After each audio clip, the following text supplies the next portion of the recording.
So if my liquidation price up here is at 4,100, I think to myself also, what's the likelihood that ETH rallies to $4,100 over the course of 1 day, 7 days, 2 weeks, 30 days? At what type of a move is required to get ETH up to my liquidation price? And how likely is that over a specific period of time? And what I've found is that it is extremely unlikely. However, ETH and all of these digital assets, if you just look at historical vol, you will be misled.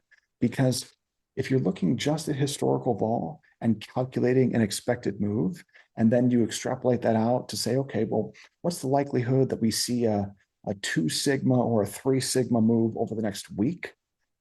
You're going to be wrong, because these 2, 3, 4, and even 5 sigma moves, which statistically speaking should almost never happen, they happen all the time in digital asset markets.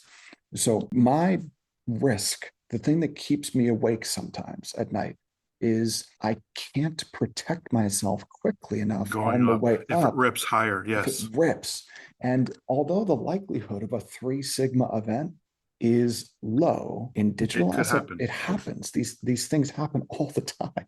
You Mhm. know, they happen much more frequently than the math would suggest that they should.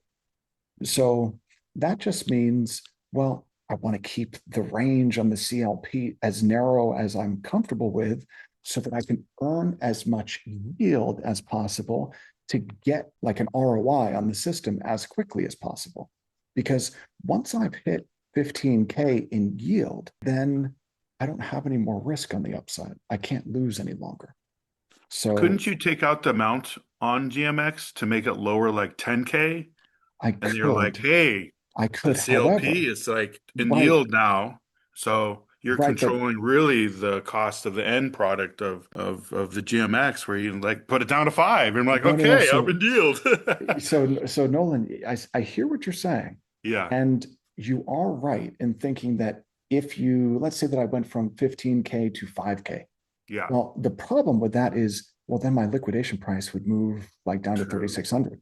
Ah, And so now a much more likely move to the mhm. upside would get me liquidated. And I still wouldn't have enough time to get to, that amount of margin in yield. Wow. So if I give Really the myself, inverse relationship of your range and how much you leverage on a GMX. That's interesting. yeah, well, it's about like how likely is a 3, 4, or 5 sigma move?